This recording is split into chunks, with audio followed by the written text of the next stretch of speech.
नमस्कार मित्रों, अनुसंधान एकेडमी के यूट्यूब चैनल पर आपका हार्दिक स्वागत है। आज अपन एक बहुत ही इम्पोर्टेंट टॉपिक पढ़ेंगे जो वर्तमान में अभी राजस्थान की राजनीति में जो उठापटक या हलचल चल रही है, उस टॉपिक के पृष्ठभूमि के बारे में अपन बात करेंगे। तो अपना आज का टॉपिक होगा राजस्थान की राज्य राजनीति, जिसमें अपन दलीय प्रणाली पढ़ेंगे, राजनीतिक जनांकीकी पढ़ेंगे और राजस्थान में राजनीतिक प्रतिस्पर्धा के विभिन्न चरण प्रथम विधानसभा से लेकर 15वीं विधानसभा तक अपन पढ़ेंगे। उससे पहले थोड़ा पृष्ठभूमि भी पढ़ेंगे कि स्टार्टिंग में राजस्थान में राजनीतिक चेतना का विकास कैसे हुआ, राजस्थान की राजनीति को प्रभावित करने वाले तत्व या कारक कौन कौन से थे, कौन पहले मनोनीत मुख्यमंत्री बने, उसके बाद निर्वाचित कैसे विभिन्न चरणों में बनते गए। ये आज का अपना टॉपिक रहेगा और ध्यान से इस टॉपिक को समझना और रीड करना। इसमें से क्वेश्चन हर बार 101% आता ही आता है। तो राजस्थान की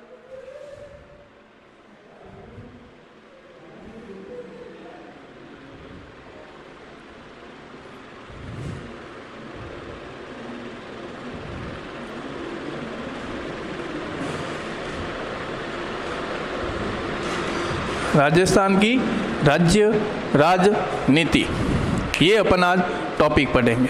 इस टॉपिक में अपन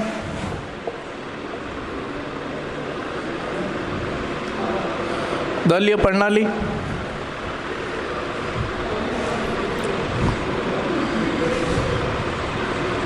राजनीतिक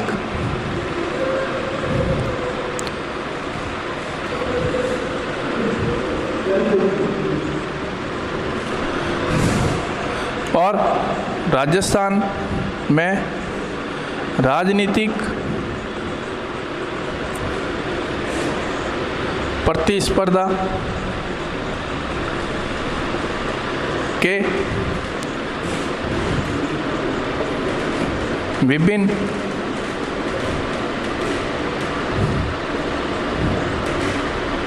चरण,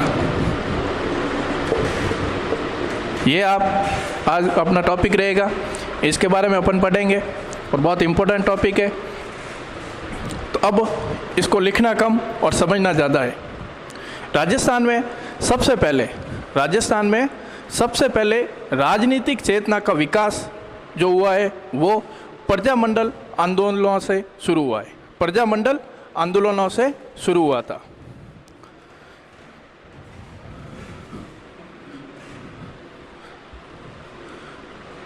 राजस्थान में राजनीतिक चेतना का विकास जो स्टार्ट हुआ था वो प्रजामंडल आंदोलनों से शुरू हुआ था। प्रजामंडल आंदोलनों में यही था, उत्तरदायी शासन की स्थापना करना, जनप्रतिनिधियों को अधिक से अधिक भागीदार बनाना।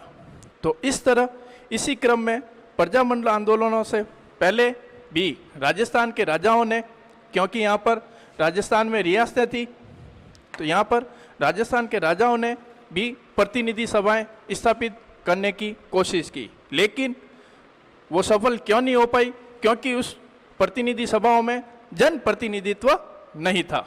इसलिए राजस्थान के शुरुआती दौर में जन प्रतिनिधि सभाएं न होने के कारण वो सफल नहीं हो पाई। सबसे पहले राजस्थान में बीकानेर के महाराजा गंगा सिंह ने बीकानेर प्रजा प्रतिनिधि संस्था का गठन किया था।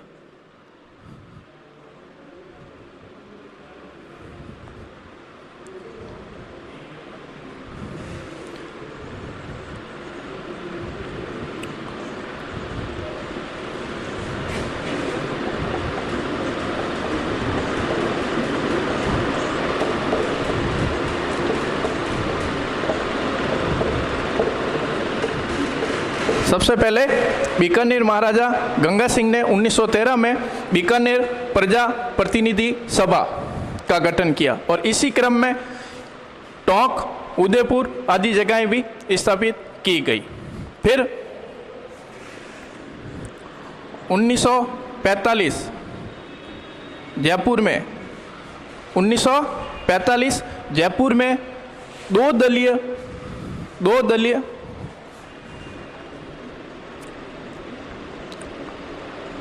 विधानमंडल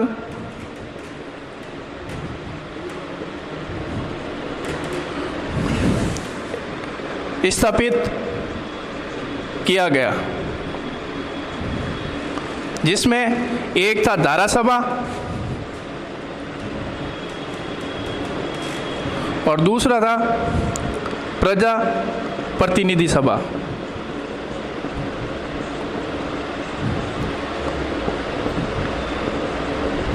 प्रजा प्रतिनिधि सभा 1945 में जयपुर में 2 दलीय विधानमंडल स्थापित किए गए, जिसमें एक था धारा सभा और दूसरा था प्रजा प्रतिनिधि सभा। राजस्थान में सबसे पहले उत्तरदायी सरकार की स्थापना शाहपुरा भीलवाड़ा में की गई। सबसे पहले उत्तरदायी सरकार की स्थापना शाहपुरा भीलवाड़ा में की गई और उसके प्रधानमंत्री बनाए गए गोकुललाल असावा को।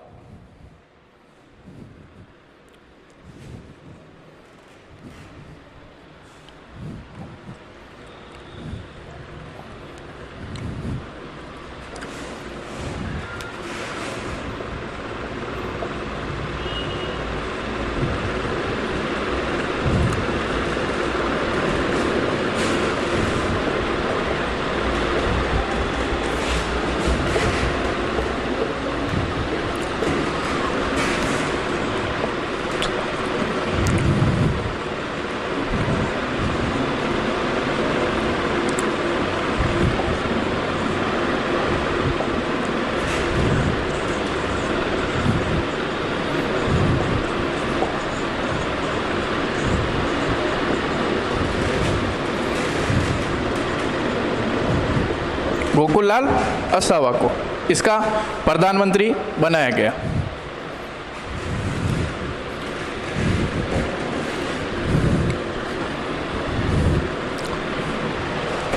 अब साहब आज़ादी के बाद में भारत के विभिन्न राज्यों में कांग्रेस का एक छत्र राज था।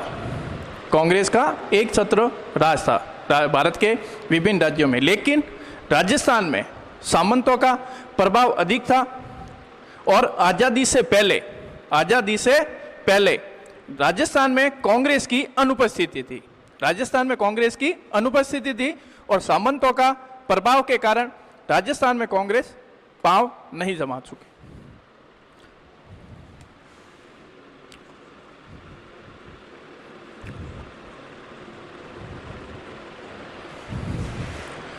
आज़ादी के बाद राजस्थान भारत के विभिन्न राज्यों में कांग्रेस का एक छत्र राज था, लेकिन आज़ादी से पहले कांग्रेस की राजस्थान में अनुपस्थिति तथा सामंतों का प्रभाव होने के कारण ऐसा नहीं हो पाया।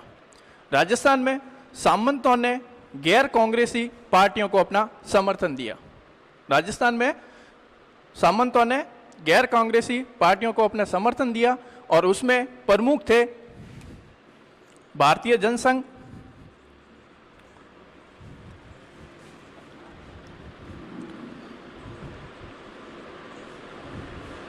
और राम राज्य परिषद।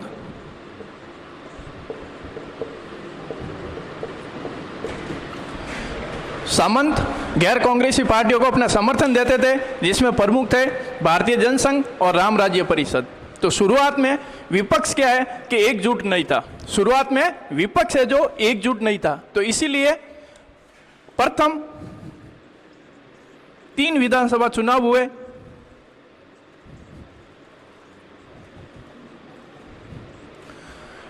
प्रथम 3 विधानसभा चुनाव में कांग्रेस ने अपनी पूर्ण बहुमत से सरकार बना दी।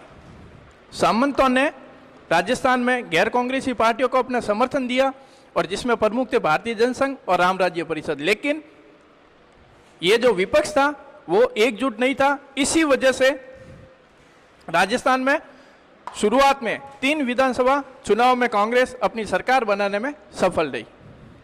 फिर विपक्ष एकजुट हुआ।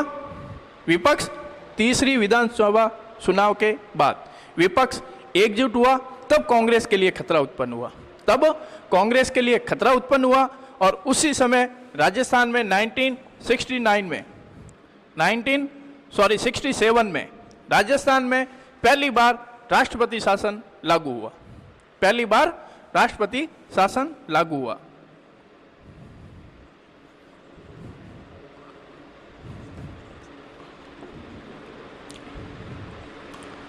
पहली बार राष्ट्रपति शासन लागू हुआ, जब विपक्ष एकजुट हुआ और कांग्रेस के लिए खतरा उत्पन्न हुआ और 1967 में राज्य में पहली बार राष्ट्रपति शासन लागू हुआ। उसके बाद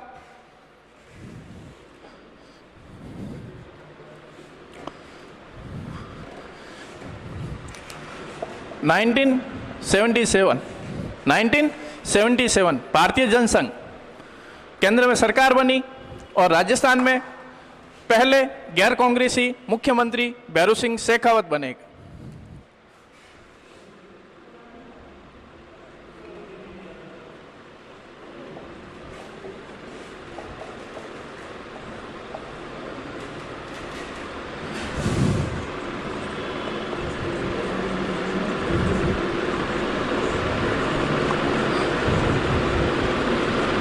पहले गैर कांग्रेसी मुख्यमंत्री भैरू सिंह शेखावत बने। उसके बाद 90 के दशक में राज्य में राजनीतिक दृष्टिकोण से संक्रमण काल रहा और कोई भी एक दल अपना पूर्ण बहुमत से सरकार नहीं बना पाई।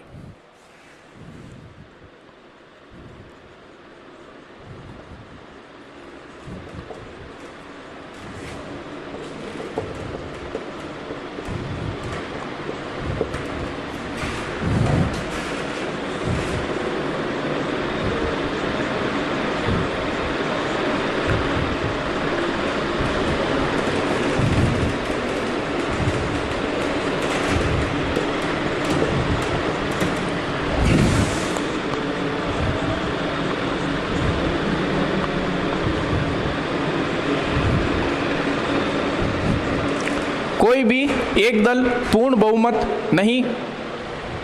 बहुमत की सरकार नहीं बना पाया। 21वीं शताब्दी में से लेकर आज तक राजस्थान की राजनीति में 2 दलीय प्रणाली है, जिसमें प्रमुख 2 दल है, एक कांग्रेस एक बीजेपी।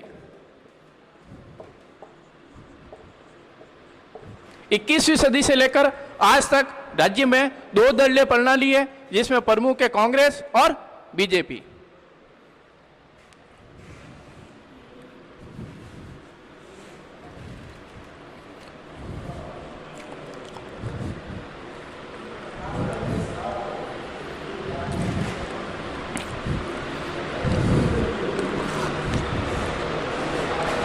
अब राजस्थान की राजनीति को प्रभावित करने वाले तत्व कौन कौन से? राजस्थान की राजनीति को प्रभावित करने वाले तत्व कौन कौन से?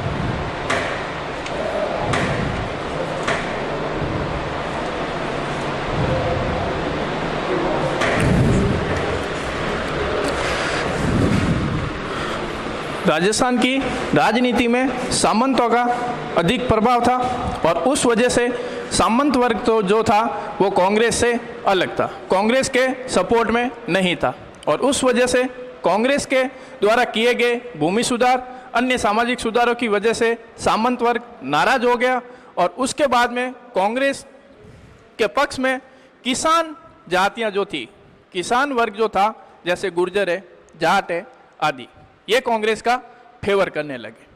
फिर मंडल कमीशन की सिफारिश के आधार पर अन्य पिछड़ा वर्ग आयोग एक उभर कर आया और वो वोट बैंक को अधिक प्रभावित किया। मंडल कमीशन की सिफारिश पर अन्य पिछड़ा वर्ग उभर कर आया, उसने वोट बैंक को अधिक प्रभावित किया और ओबीसी के रूप में एक नया वर्ग आया, जिसने कांग्रेस के पकड़ को थोड़ा कम कर दिया।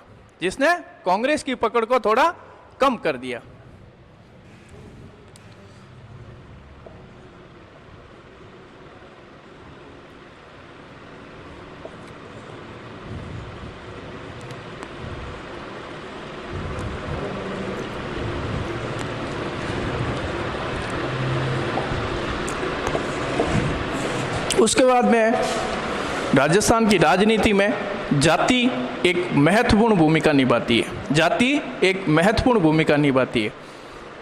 अपन देखते हैं राजस्थान की राजनीति में जो टिकट दी जाती है वो जाति के आधार पर दी जाती है। टिकट जो दी जाती है वो जाति के आधार पर दी जाती है।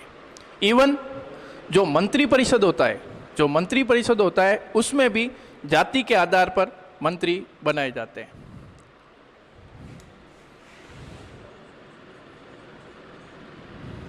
जाति।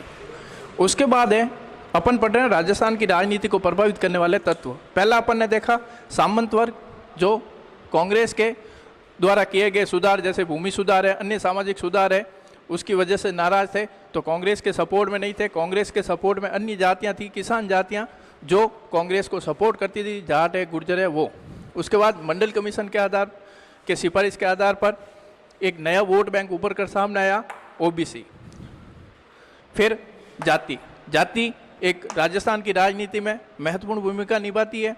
जाति के आधार पर टिकट दिया जाता है, जाति के आधार पर मंत्री परिषद में भी मंत्रियों को नियुक्त किया जाता है। फिर है एक इम्पोर्टेंट है 1958 में राजस्थान हाई कोर्ट की अस्थायी पीठ जो जयपुर में थी उसको समाप्त कर दिया। राजस्थान हाई कोर्ट की एक अस्थायी पीठ थी जयपुर में, उसको 1958 में समाप्त कर दिया, वहाँ से हटा दिया। तब राज्य की राजनीति साफ तौर पर जयपुर और जोधपुर में बट गई, जयपुर और जोधपुर में बट गई। फिर हुआ ये 1976 में जयपुर में स्थायी पीठ बनाई गई, जयपुर में स्थायी पीठ बनाई गई। 1978 राजस्थान हाईकोर्ट की एक स्थायी पीठ जयपुर में बनाई गई।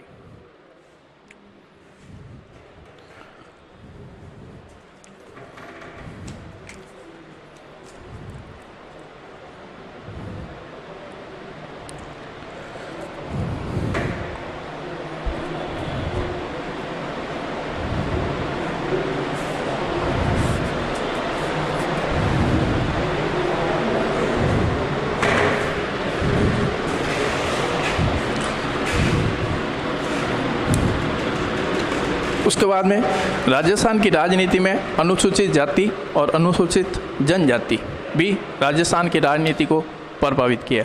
और शुरुआत में कांग्रेस के समर्थन में थे, क्योंकि इनमें कोई राजनीतिक चेतना का विकास नहीं हो पाया था और कोई भी बड़ा नेतृत्व उभर कर सामने नहीं आया था। लेकिन 1980 में जगन्नाथ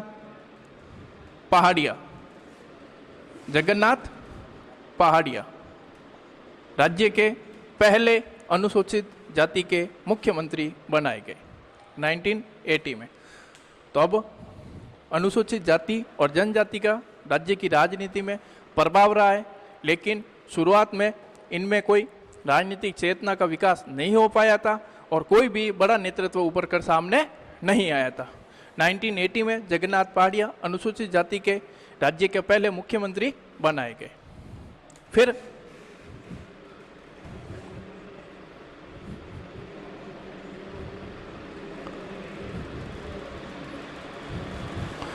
महिलाएं और युवा वर्ग ने भी राजस्थान की राजनीति को प्रभावित किया है। क्यों? क्योंकि राज्य की पहली महिला मुख्यमंत्री वसुंधरा राजे के बनने के बाद में महिलाओं का जो झुकाव था वो बीजेपी की तरफ गया,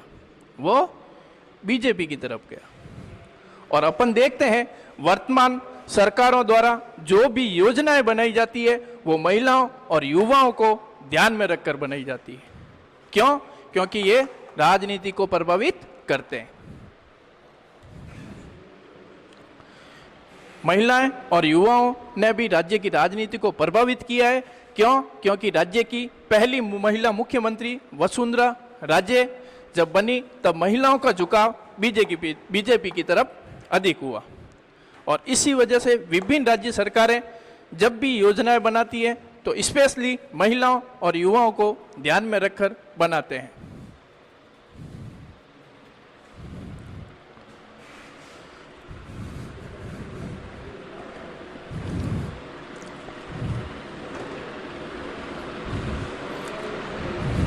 एक है कि राजस्थान की राजनीति को सोशल इंजीनियरिंग सोशल इंजीनियरिंग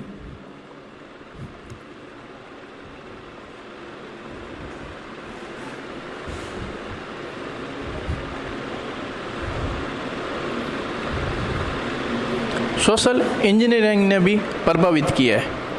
चौथी विधानसभा चुनाव के समय भारत के प्रधानमंत्री थे चौधरी चरण सिंह, उन्होंने अजगर फॉर्मूला दिया था।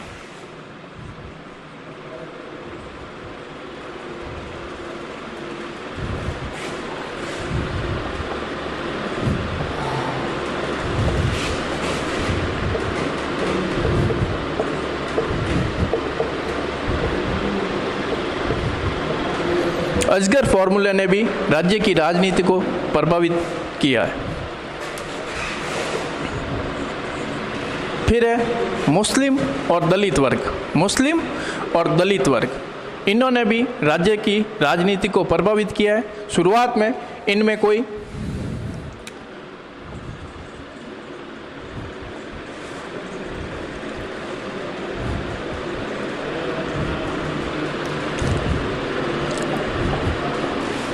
कोई राजनीतिक चेतना का विकास नहीं हुआ था। अब ये वर्तमान में एक दबाव समूह के रूप में काम करते हैं, राज्य की राजनीति को प्रभावित करते हैं, इधर उधर करते हैं, दबाव समूह के रूप में काम करते हैं। ये हुआ राजस्थान की राजनीति को प्रभावित करने वाले तत्व।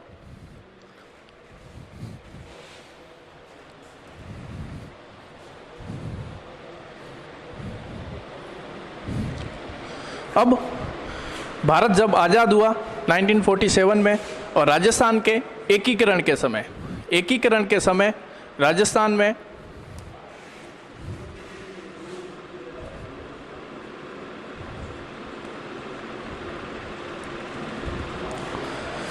मुख्यमंत्री के दो दावेदार थे, हीरालाल शास्त्री और जयनारायण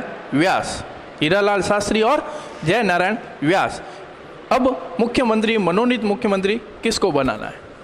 सरदार वल्लभ भाई पटेल के समर्थन के कारण हीरालाल शास्त्री राज्य के पहले मनोनीत मुख्यमंत्री बने थे।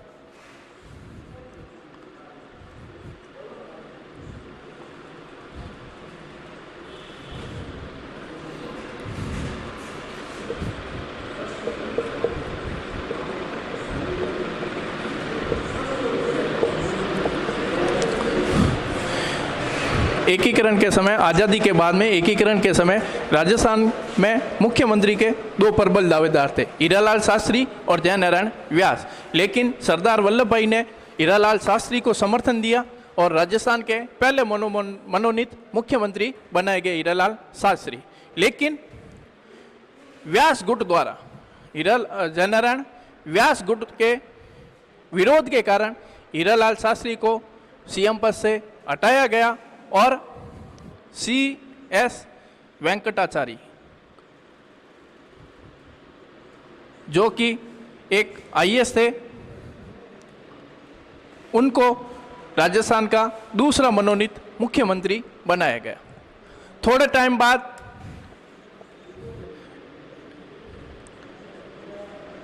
जयनारायण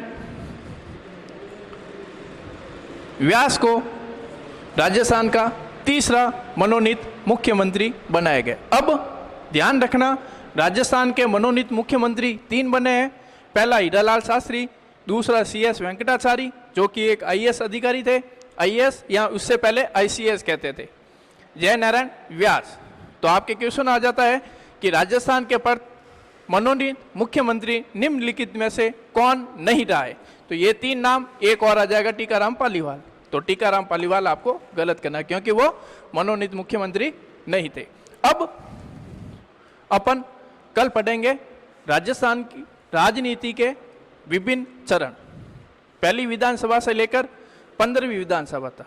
इसमें कौन मुख्यमंत्री बना, किस समय कितनी विधानसभा की सीटें थी, किस समय किस मुख्यमंत्री को हटाया गया, आपातकाल कब लगा, राष्ट्रपति शासन कब लगाया गया, इसके बारे में अपन नेक्स्ट क्लास में पढ़ेंगे।